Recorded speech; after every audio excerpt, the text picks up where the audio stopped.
Ladies and gentlemen, this is Intervlog.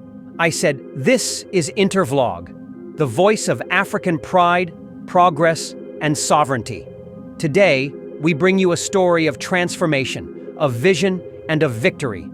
We bring you the story of a leader who has defied the odds, broken the chains of dependency, and planted the seeds of self-reliance in the heart of West Africa. We are talking about none other than the courageous and visionary president of Burkina Faso, Captain Ibrahim Traoré. Yes, this episode is a celebration of a historic decision, a celebration of dignity, a celebration of African excellence. Today we honor President Ibrahim Traoré for his bold move to stop receiving food aid, particularly wheat donations, from foreign powers like Russia. Not because he was ungrateful, no, far from it, but because he had a greater dream, a greater vision, a deeper commitment to his people, a promise to fulfill. In 2024, Russia, under the leadership of President Vladimir Putin, extended a generous hand to Burkina Faso by donating 25,000 tons of wheat. It was a time of great difficulty for the Burkinabe people, a time of humanitarian need, when conflict and insecurity had disrupted food supply chains. President Traoré, a man of honor, accepted this help with gratitude and humility. He thanked President Putin and the Russian people for their solidarity. But, at the same time, he made a promise to his people, a promise to his ancestors, a promise to President Putin himself that Burkina Faso will rise again, that the land of upright men will no longer beg for food, that the fields of Burkina Faso will feed her children. And today, we see the results of that promise. President Traoré has done what many thought was impossible. He turned a nation that once depended on foreign wheat into a nation of wheat producers. From donor dependence to agricultural dominance, from wheat recipients to wheat cultivators, from handouts to harvests. This is the Burkina Faso we salute today. And how did this miracle happen? It began with a bold step, an agricultural revolution led by the people, supported by the government, and driven by technology. In 2024, President Traoré procured 400 tractors for the farmers of Burkina Faso. Let that sink in. 400 powerful machines rolled out across the length and breadth of the country, not as luxury vehicles for officials, not as trophies for display, but as tools of liberation in the hands of the real heroes, the farmers. These tractors were sent to regions like Banzon, Solenzo, and Cumbia, regions with fertile soil and brave farmers. The government did not just dump machines. No. It provided training. It ensured fair distribution. It subsidized fuel and maintenance. It empowered youth cooperatives, supported displaced farmers, and energized women-led farming initiatives. This was not a one-time donation. It was a movement. And what has been the result? Fields that were once abandoned now bloom with golden wheat.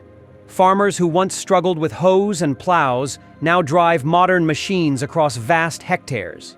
Young people who once fled to the cities now return to the land with pride and purpose. Families that once waited for food aid now harvest their own. Burkina Faso's wheat production is rising like never before. In 2023, the country imported over 270,000 tons of wheat and more than 16,000 tons of wheat flour, spending around 67 billion CFA francs. That is a huge burden for a developing nation. But now, that burden is being lifted. In 2024, thousands of hectares were dedicated exclusively to wheat. By 2025, Burkina Faso aims to produce 6,500 tons of wheat. And that is just the beginning. This is more than farming. It is a fight for sovereignty, a battle for dignity, a declaration that Africa can feed itself.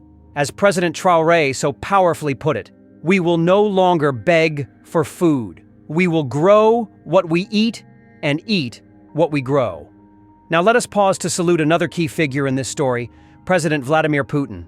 In the darkest hours when Burkina Faso was facing hardship, Russia stepped in with humanitarian wheat aid. That gesture will never be forgotten. It was a moment of solidarity, of friendship, and of shared humanity. President Traoré did not reject that gift with arrogance. He accepted it with humility, then turned it into inspiration. That is leadership. The friendship between Burkina Faso and Russia is not about dependence. It is about mutual respect and cooperation. And now, that cooperation is expanding. Instead of sending wheat, Russia is helping Burkina Faso build capacity. Instead of feeding the people, they are helping them feed themselves. That is true partnership. That is development diplomacy. So, to our viewers around the world, what lesson do we learn here? We learn that real leadership is about lifting people up, about believing in your country, about choosing long-term growth over short-term comfort, about turning aid into action, about turning handouts into harvests. President Traoré is showing us what is possible when a leader loves his people more than power. When he invests in tractors instead of foreign trips, when he walks with farmers instead of financiers. He is building a new Burkina Faso, a Burkina Faso of pride, of self-reliance, of dignity, of strength. At Intervlog, we say, bravo, President Traoré. Bravo to the farmers of Burkina Faso. Bravo to every youth, every woman, every cooperative that has taken up the challenge of feeding the nation. You are the backbone of the new Burkina Faso. And to Africa we say, take note. This is the model. This is the future. Africa must feed itself. Africa must rise from the ground up, with tractors in the fields, not aid in the ports, with policies that empower farmers, not enslave economies. This is not just a Burkinabe story, it is an African revolution, and it has just begun. So, subscribe to Intervlog, share this video, spread the word. Let the world know that in Burkina Faso, a new dawn has arrived. Under Captain Ibrahim Traoré, the land is alive again. The farmers are rising, and the people are eating from their own soil.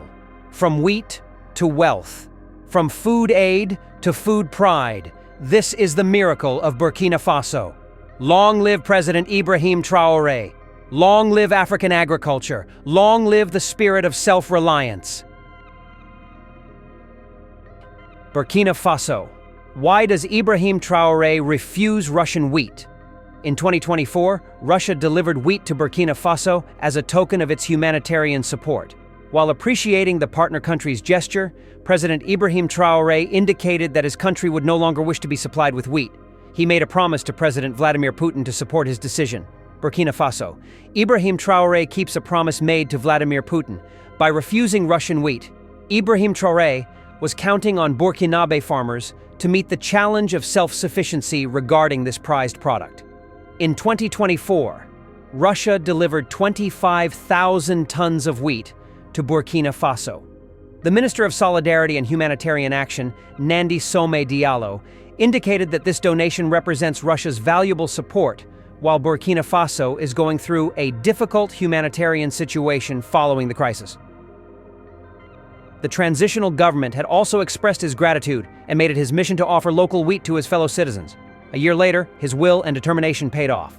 We made a promise to President Putin that we no longer wish to be supplied with wheat because we are going to produce wheat.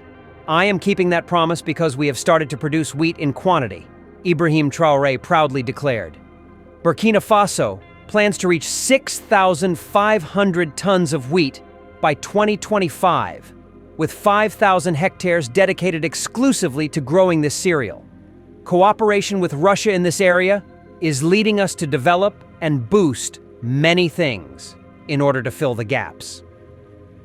Burkina Faso is a major consumer of wheat. According to statistics from the National Institute of Statistics and Demography, INSD, the country imported 270,000 tons of wheat and 16,360 tons of wheat flour in 2023. This import is valued at approximately 67 billion CFA francs.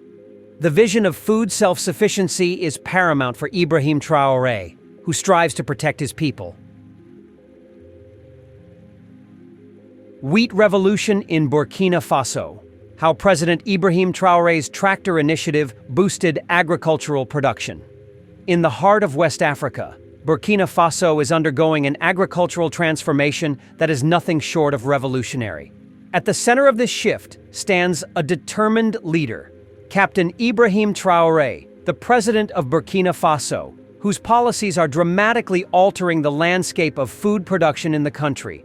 One of the most impactful decisions under his administration has been the procurement of 400 tractors, a move that has catalyzed an unprecedented surge in wheat production across the nation.